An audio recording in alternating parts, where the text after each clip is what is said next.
Ali Muhammad, Allahumma salli ala Muhammad, Ali Muhammad, Allahumma salli ala Muhammad, Ali Muhammad.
যেদিনে এই দিন কায়েম হবে لنبذلنهم من بعد خوفهم যে পৃথিবী নিরাপত্তা নেই, যে পৃথিবীর বুকে ভয়, সেই ভয় আর থাকবে না, নিরাপত্তা এসে যাবে।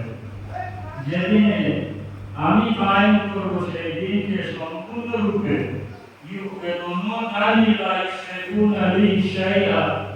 কোন জিনিস আমার শরীক হবে না। ওমান কাফারা বাদা যালিক, যদি এর পরও কেউ অমান্য করে, কুফর ইখতিয়ার করে, না মানতে পারে, ফাউলাইকা হুমুল ফাসিকুন, তাহলে এরা ফাসিক হয়ে যাবে। দোষের পরিমাণ মুহাম্মদ ওয়া আলা মুহাম্মদ।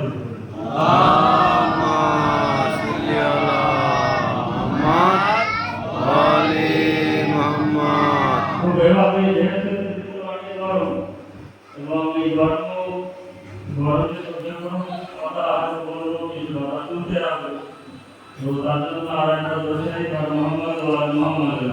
আল্লাহুম্মা সাল্লি আলা মুহাম্মদ ওয়া আলি মুহাম্মদ। এবং এই গরমে বিছানা বসে থাকলেও ঘুম পায়, এটা স্বাভাবিক। যার কারণে না ঘুমিয়ে খুবই কম সময়ের ভিতরে এই আয়াতকে সামান্য ব্যাখ্যা দেবো এবং সময় বেশি নেব না। তো কথা হচ্ছে, এই আয়াতের অনুবাদ যে আমি সহজ সরল ভাষায় করেছি,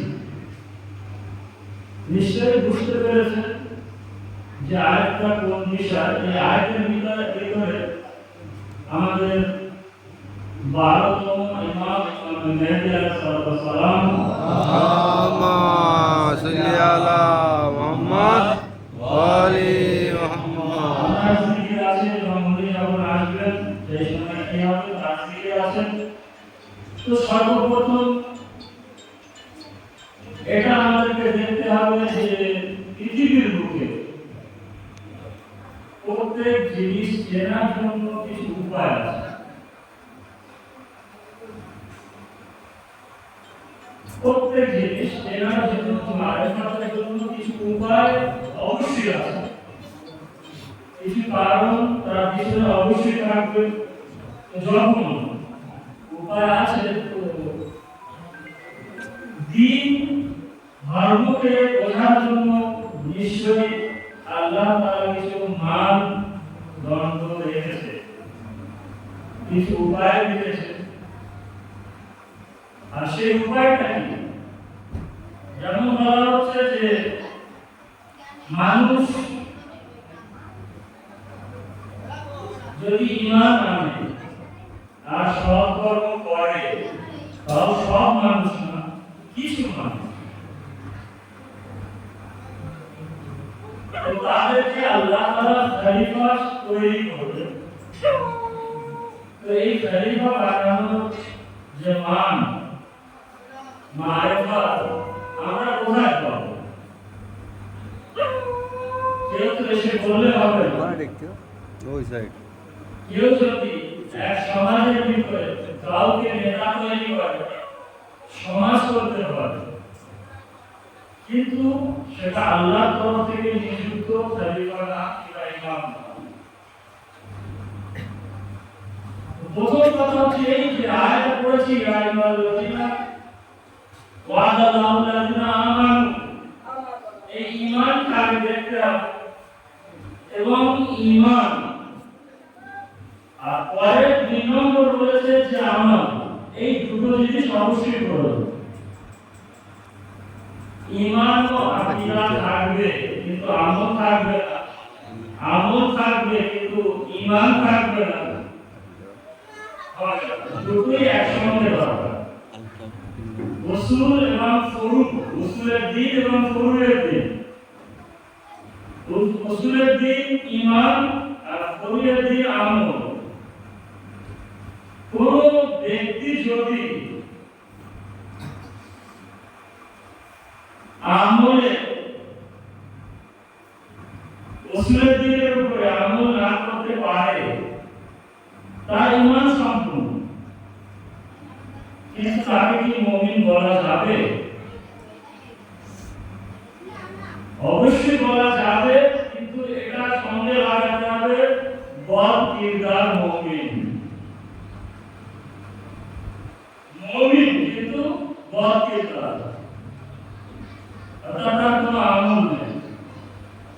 এমন মুমিন কি জান্নাতে যেতে পারবে?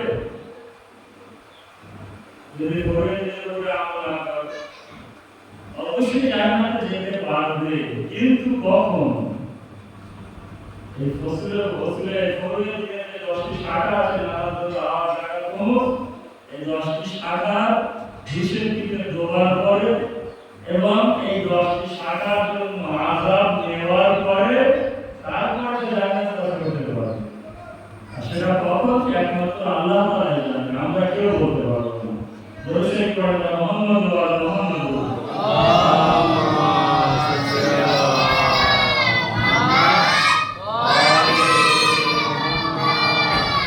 প্রত্যেক জিনিস চেনার জন্য আল্লাহ কিছু মানদণ্ড রেখেছে, মানেকাম রেখেছে। তো আল্লাহর খলিফার মানদণ্ডটা কি, মারেফাতটা কি?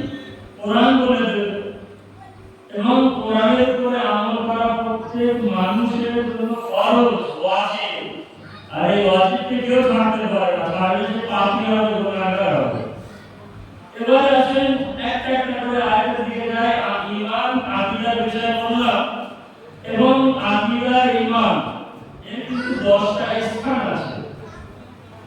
প্রত্যেক মানুষ হয়তো চেষ্টা করার পরে 1, 2, 3 নম্বর 4 নম্বর পর্যন্ত পৌঁছাতে পারে, কিন্তু 10 নম্বর ঈমানের 10টি ভাগ অর্জন করা শুধু ওদের কাজ, ওদের মতন ব্যক্তিরা পারবে, যেমন হযরত আবু যর গফফারী, যেমন হযরত সালমান আল ফারসি, এরাই পারবে এই স্থানকে অর্জন করবে।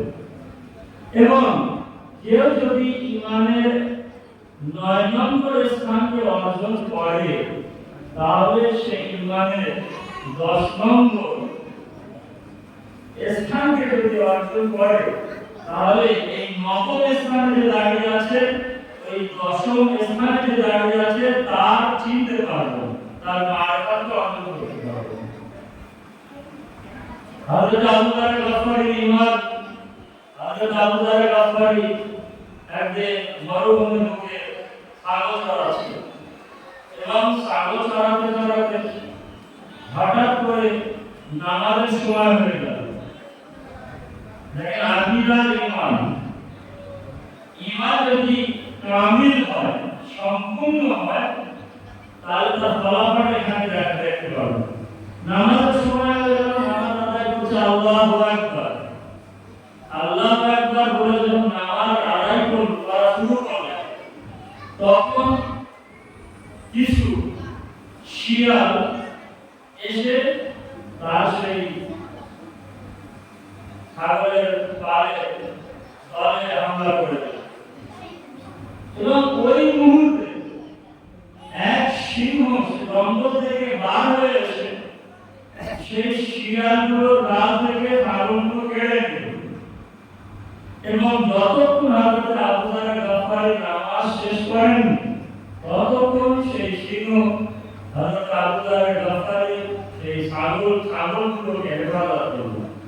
এবং যখন নামাজ শেষ হয়ে গেল, আবু যর গফফারীকে বললেন সেই সিংহ, আবু যর, সালাম তোমার উপরে, যাও পয়গম্বর ইসলামের জিয়ারত করে এসো, আমি তোমার ছাগলের চৌকিদার হয়ে এখানে আছি, আমি দেখাশোনা করছি। তো হযরত আবু যর গফফারী এই কথা শুনে চলে গেলেন। যাবার পরে পয়গম্বর ইসলামকে সালাম করলেন, বসলেন। পয়গম্বর ইসলাম আস্তে আস্তে হাসছে, আল্লাহ রাসূল সব জানতে পারে। তো পয়গম্বর ইসলাম আবু যরকে দেখে যখন হাসছে, তখন আবু যর বুঝতে পেরেছে যে পয়গম্বর ইসলাম বুঝতে পেরেছে যে কি কারণে আমি এসেছি।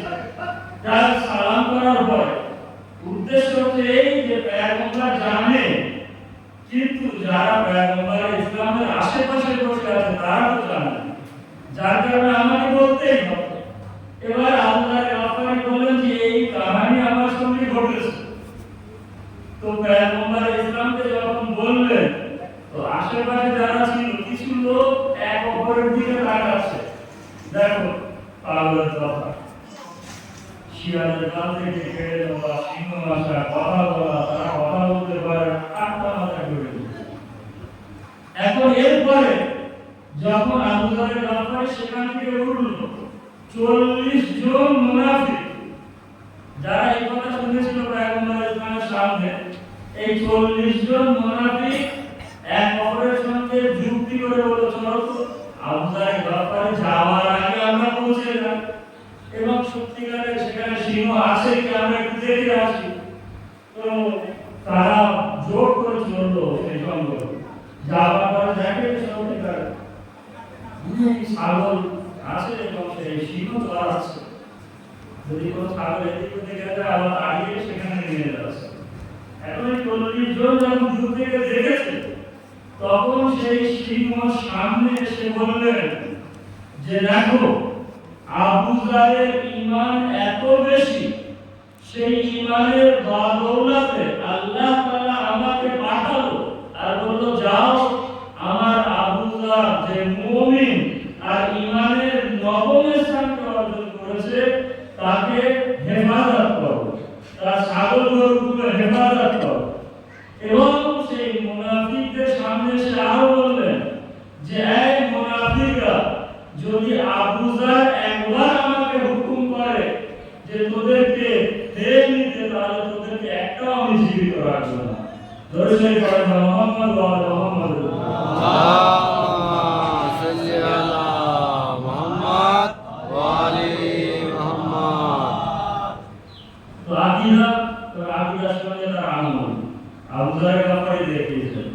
আকীদা এবং আকীদার সঙ্গে নামাজ অর্থাৎ আমল, নামাজ আদায় কুনুত সেটা দেখালো। এবং ঈমান যদি কারো সম্পূর্ণ হয় তাহলে আল্লাহ তাআলা তাকে হেফাজত করবেন। এই ওয়াদা আল্লাহ নিয়েছেন, এই ওয়াদা আল্লাহ করেছেন। তো আল্লাহ যখন ওয়াদা করে, আল্লাহ ওয়াদা খেলাফি করতে পারে না। হযরত মুসা নবী একদিন জঙ্গল দিয়ে যাচ্ছে, দেখে এক ব্যক্তি নামাজ আদায় করছে। তো ভালো করে না সূরা পড়তে পারছে, না ভালো করে কুনুত পড়তে পারছে, না রুকু ভালো করে করতে পারে, না ভালো করে। আমরা অনেক সময় ভয় করি না, আমি তো সূরা মুখস্থ নেই, তো মসজিদে যাবো না পড়বো। আর বিশেষ করে যদি বেশ নামাজ না থাকে তাহলে আরো লাইন করে যে বেশ নামাজ দেয় আমার কিছু মুখস্থ নেই। বেশ নামাজটা আমি কোনো দায়িত্ব নিয়ে পড়া, আমার কিছু মুখস্থ যাওয়া ঠিক করে। আপনি যতটা জানেন ততটাই করবেন, সেটাই ঘটনা ভিতরে আছে। তো এই ইবাদতকে থেকে আল্লাহর কাছে মুনাজাত করা শুরু করে দিলেন হযরত মুসা নবী। হে মাবুদ, ইবাদত তো আমি বহুত দেখেছি, বহুত মানুষকে দেখেছি ইবাদত করে, কিন্তু জঙ্গলের ভিতরে ইবাদত করছে না, রূপ ভালো করে হচ্ছে না, সেজদা ভালো করে হচ্ছে না, সূরা ভালো করে পড়তে পারছে। তো আল্লাহর আওয়াজ আসলো, মুসা শোনো, আমি আল্লাহ অন্তরকে দেখি, আত্মাকে দেখি, তার দিলকে দেখি, তার বাক্যকে দেখি। যেভাবে তোমার নিকটে এই আবিদের ইবাদত সম্পূর্ণ না, ঠিক সেইভাবে মুসা তোমার ইবাদত আমি আল্লাহর সামনে সম্পূর্ণ না। সেই পড়ে রাখা করবো মুহাম্মদ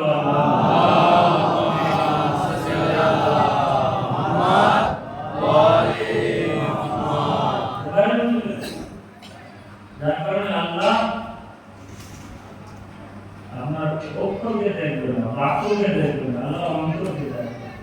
অন্তর যদি ঠিক থাকে সে আমল যদিও তার উপরে কোনো কমতি এসে যায়, বেশি হয়ে যায়, ভুল ত্রুটি হয়ে যায়, আল্লাহ সেটা ক্ষমা করে দেবে। কিন্তু ক্ষমা করতে হবে, না করলে তো হবে না। ওই যে আমি জানি না, আমার ভুল হয়ে যায়, আমি একা পারবো না, একটু কিছু বায়না। আর আমি বায়না বিষয়ে খুবই সুস্পষ্টভাবে জানি। যদি সেই বারবার পড়ে যায় মুহাম্মদ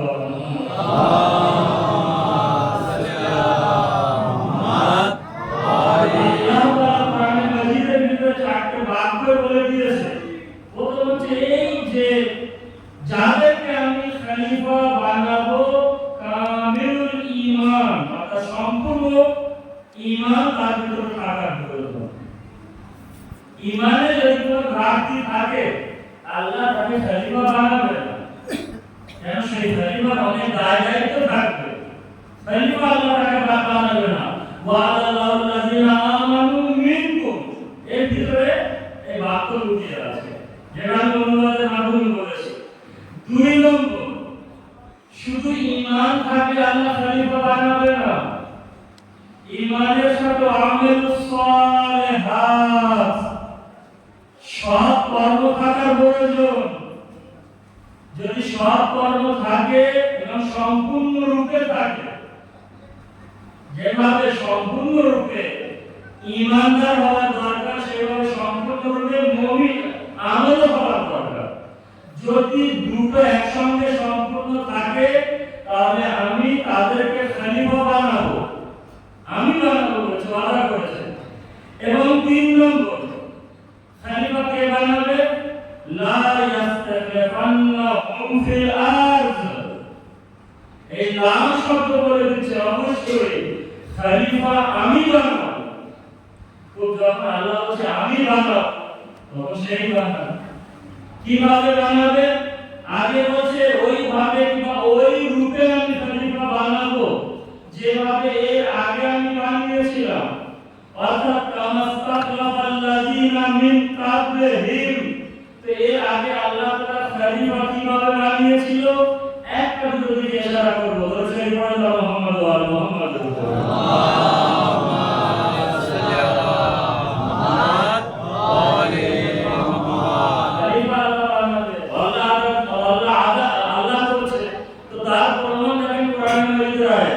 ইন্নী জাইলুন ফিল আরদি খলিফা,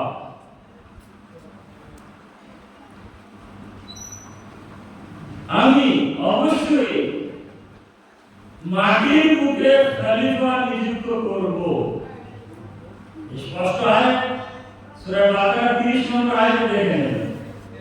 এবং হযরত আদমের বিষয় এটা, ইয়া দাউদ, এ দাউদ, ইন্না জাআলনাকা, আমি অবশ্যই তোমাকে খলিফাতান ফিল আরদ, এই মাটির উপরে খলিফা নিযুক্ত করব। কি বললাম? দুটো আয়াত যথেষ্ট। আল্লাহ যখন বলেছে আমি খলিফা অবশ্যই তৈরি করব মাটির বুকে কিছু মুমিনদেরকে, যেভাবে পূর্বে আমি তৈরি করেছিলাম, খলিফা বানিয়েছিলাম। তো তার জন্য দুটো আয়াত আপনাদের সামনে দিলাম, সূরা নামলের 16 নম্বর আয়াত এবং সূরা সুয়াদের 26 নম্বর আয়াত। এবং পরে বলছে ওয়ারাসা সুলাইমান দাউদা, ওয়ারিস বানিয়েছে সুলাইমানকে দাউদে, অর্থাৎ খলিফা বানিয়েছে। দাউদ যেভাবে খলিফা ছিল, দাউদের খলিফা বানিয়েছে হযরত সুলাইমানকে। তো যেভাবে হযরতে দাউদের খলিফা হলো হযরতে সুলাইমান নবী, ঠিক সেইভাবে হযরতে আলী ইবনে আবি তালিব খলিফা এবং ওয়ারিস হলেন হযরতে নবী পাক মুহাম্মদ মুস্তাফা। দরুদ পড়েন আল্লাহুম্মা সাল্লি আলা মুহাম্মদ ওয়া আলি মুহাম্মদ। এবারে কথা হচ্ছে যে খলিফা যখন আল্লাহ বলছে অবশ্যই আমি বানাবো, তাহলে বনি সাইদার ময়দানে বসে মুসলমানদেরকে হক কে দিয়েছিল যে তারা খলিফা বানাবে?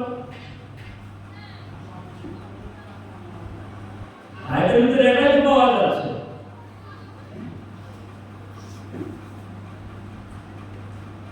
কি তারা কি কোরআন পড়েনি? আমাদের কিন্তু আরো জ্ঞাত ছিল তারা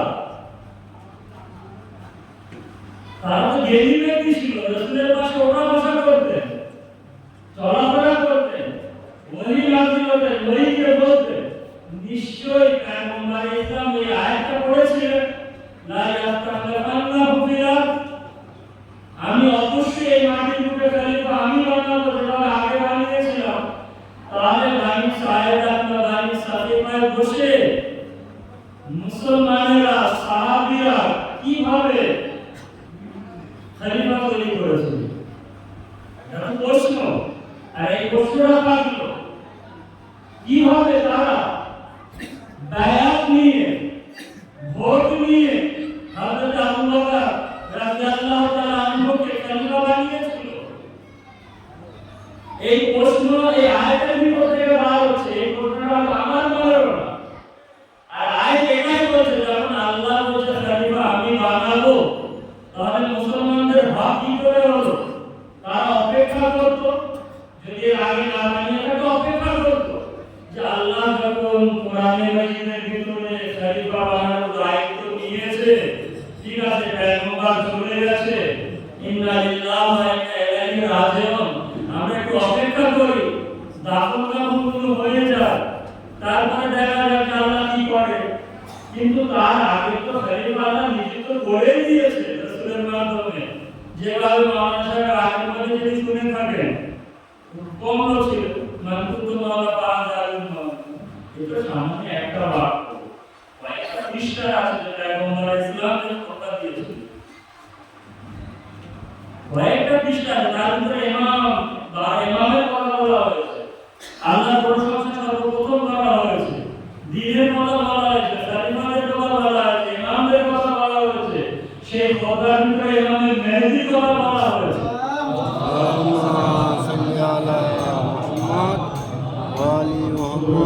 বানিয়ে দিল, তারপরে বসে ভোট করে খলিফা নিযুক্ত করার কোনো প্রয়োজন ছিল না।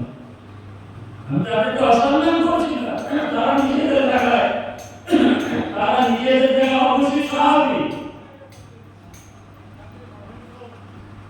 মানুষ, আর মানুষ ভুল করতেই পারে। আর এই কারণে আমি বলবো এই আয়াত অনুযায়ী তারা খলিফা ময়দানে কিংবা বানি সাহেবের মাঠে ভুল করেছিল, আর তাড়াতাড়ি করেছিল, আর তাড়াতাড়ি করা বলা শয়তানের কাজ।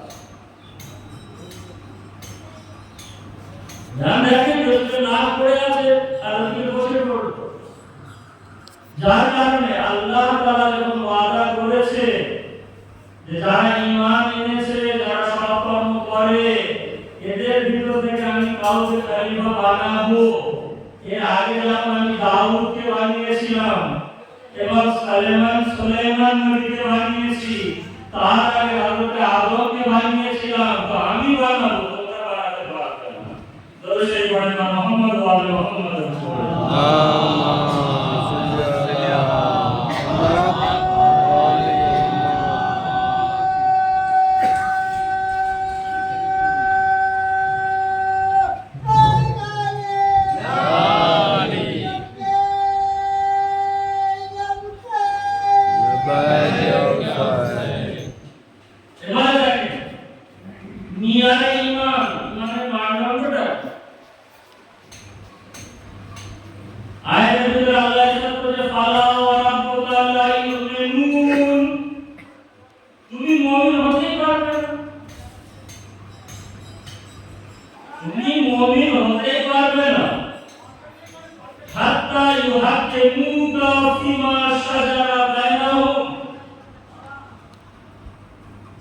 যতক্ষণ তুমি তোমাদের ঝগড়ার ভিতরে, ঝগড়ার কারণে তোমাদের সেই ঝগড়াকে মীমাংসা করতে আমার নবীকে হাকিম তৈরি না করবে, আমার নবীর কথা না মানবে, আমার নবীর হুকুমকে না মানবে, কোথায় মানবে?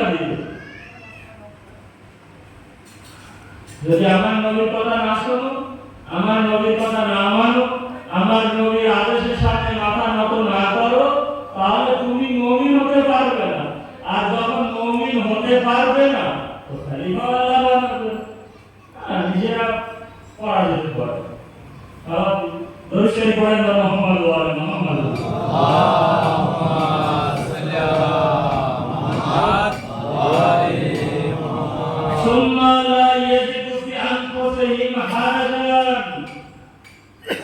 আর নবী যখন মীমাংসা করে দেবে, নবী যখন বিচার করে দেবে, নবী যখন কোনো হুকুম করবে, নবী যখন কোনো আদেশ করবে, তারপরে যদি তোমার মনে কষ্ট লাগে।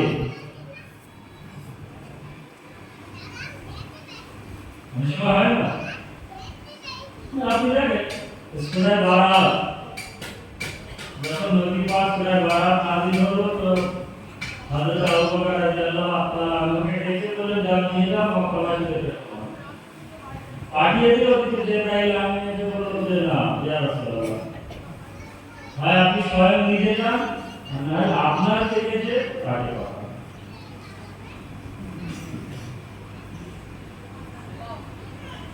নিজে রূপ দিয়েছিল। মাঝখানে মক্কা মদিনা মাঝখান থেকে আয়াতগুলো হযরত আলী ইবনে আবি তালিব নিয়ে এসেছিল।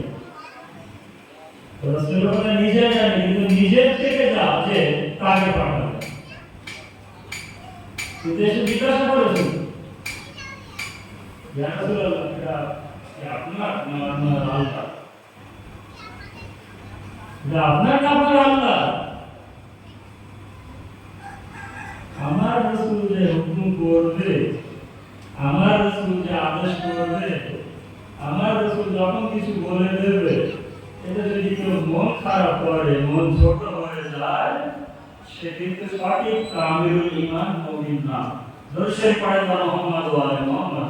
আল্লাহুম্মা সাল্লি আলা মুহাম্মদ মিম্মা কাযাইতা ওয়া ইউসাল্লিমু তাসলিমান। তার সামনে একদম মাথা নত করে দিতে হবে। হতে পারে ইমানের প্রথম স্থানকে অর্জন করেছে, দ্বিতীয় স্থানকে অর্জন করেছে, তৃতীয় স্থান মুমিন, কিন্তু সম্পূর্ণ মুমিন সে হবে না। আর আল্লাহ ওয়াদা করেছে যে সম্পূর্ণ মুমিন হবে, আমালে সালেহ করবে, তাকে আমি খলিফা বানাবো, বাকিজন কেউ বানাবো না। আর আল্লাহ সেই পড়েন না মুহাম্মদ ওয়া আলি মুহাম্মদ।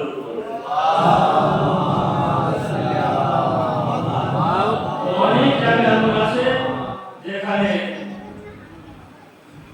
পেগম্বর ইসলামের কথা আদেশকে মানেনি মুসলমানেরা, সাহাবীরা মানেনি, মানে সাহাবীরা তো মুসলমান জানতো, মুসলমান আমরা। আচ্ছা আমরা মুসলমান কেমন মুসলমান? আল্লাহ তাআলা বলেছে কালাতিল আরাবু আমান্না, এক আরব দেহাতি এসে বললেন ইয়া রাসূলুল্লাহ আমান্না, ঈমান এনেছি। আল্লাহ তো শুনছেন, যেই সে আল্লাহ বলল কোন, এবার আগে বলে দিল তো কাকে বলা, মানে আমাদের তো বলছি হয়তো ওখানে ওই আরবের নাম আরবের নাও নেই, এক আরবের লোক দেহাতি, তাদেরকে আরব বলে, তারা গ্রামের দেহাতি আরব। তো আরব এসে বললেন আমান্না। আল্লাহ তাআলা যে সে পাঠিয়ে দিল জিবরাইলকে, যাও জিবরাইল বলো, বল এ হাবিব বলে দাও লাম তুমিনু, যে ঈমানের কথা বলে ঈমান এনেছি বলে দাও না তুমি ঈমান আনোনি, ওয়ালাকিন কুল, কিন্তু তুমি এটা বলতে পারো আসলাম না, আমরা ইসলাম এনেছি। আল্লাহ শুধু কাকে বলছেন? আমাদেরকেও বলছে, তোমরা যদি বলো মুমিন, রাসূলের কথা বললেন যে বলো না মুমিন, বলো ইসলাম এনেছি, মুসলমান এনেছি। কেন? অনেক আলিম বয়ান করেছে, যে কোনো আযাদার নামাজকে ছাড়তেই পারে না।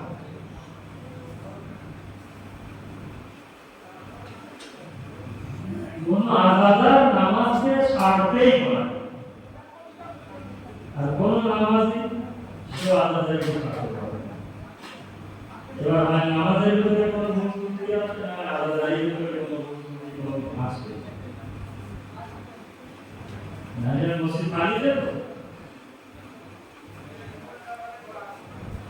অনেক জায়গায় আযান হচ্ছে, এটা হচ্ছে মাথা মালিশ হচ্ছে, শেষ করতে পারছে না, মানুষের ওই ইংরেজি গান আছে, মানুষ আওয়াজ করা শুরু করবে।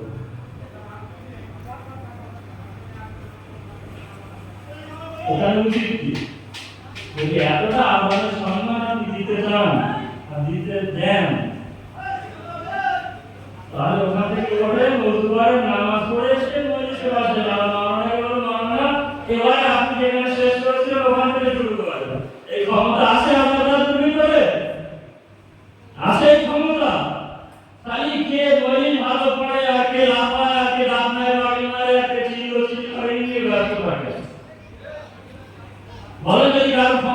এখানে উঠে আমার সামনে উঠে দাঁড়িয়ে বলেন যে ক্ষমতা আমার ভিতরে আছে, হয় আপনার আজাদারির ভিতরে কোনো কমি আছে, ভুল হচ্ছে, আর না হলে আপনার নামাজের ভিতরে কোনো ভুল ত্রুটি হয়ে যাচ্ছে, যে কারণে আপনার আজাদারিটা সম্পূর্ণ করতে পারছেন না। আর যে হয় আজাদারির ভিতরে কোনো কম হচ্ছে, ভুল ত্রুটি হচ্ছে, আজাদারি বুঝছেন না, এই কারণে আপনি নামাজও ছেড়ে দিচ্ছেন।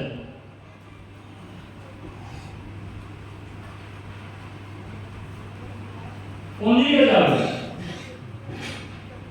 ও অন্যদের বলে মুখে ভালোই হাসি আসে, খালি ফজিলাত বলে বড় নারায় তকবীর নারায় রেসালাত আছে, আবার কোন খবর নেই। ইমান বিশাল পাকা আলির বিষয়।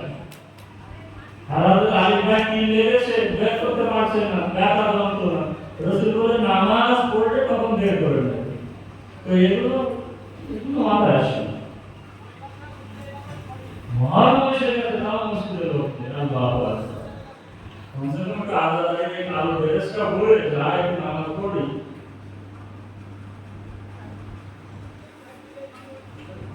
খারাপ লাগলো আমার কোনো যায় আসে না। আল্লাহ কোরআনে বলেছে যে আমি মশার উদাহরণ দেব, আমি কুকুরের উদাহরণ দেব। কি বলেছে কোরআন? যে ব্যক্তি নিজের নাফসের কথা শুনে নিজের উপরে আমল করে, আমাদের চলার উপরে সাথে ঘুরে আসে। এটা খালি একটা উদাহরণ দিলাম। তো যে ব্যক্তি বলেছে নিজের নাফসের কথা শুনে, সে ওই কুকুর, যে কুকুরকে আপনি খেতে দিলেও জিভ বার করে হ্যাঁ করে, আর যদি খেতেও না দেন তাও সে জিভ বার করে হ্যাঁ করে। তো আল্লাহ বলছে আমার তো লজ্জা লাগে না, আর আমিও বলছি আমার কোনো যায় আসে না, আপনার খারাপ লাগবে আর ভালো লাগবে। পরে বলে সে ডাকবে না ডাকবে আমার কোনো যায় আসে না। আমরা শুধু ফজিলাত দিয়ে ব্যস্ত থাকি, কিন্তু তাদের কাজ দোষে পড়ে না মোহাম্মদ ওয়া আলা মুহাম্মদ।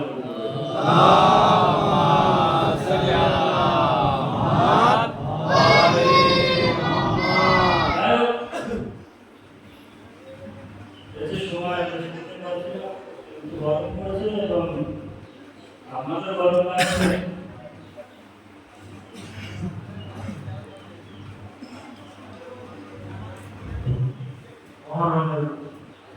সাতটাই দুপুরে মাদাম রাষ্ট্রগ্রামে আল্লাহর বান্দারা, আহলে বাইতের মাননেওয়ালারা মনে শিখেছে, বাইরে থেকে অনেকে এসেছে এবং আমাদের মজলিস ওই সময় সম্পূর্ণ হয় যখন আমাদের মন কেঁদে ওঠে, আমাদের আত্মা কেঁদে ওঠে, আমাদের চোখ থেকে অশ্রু ঝরে, আমাদের মুখ থেকে হুসাইন বার হয়। আর আল্লাহ ওয়াদা করেছে, হুসাইন তুমি আমার জিকির করেছো, আমি তোমার জিকির করবো।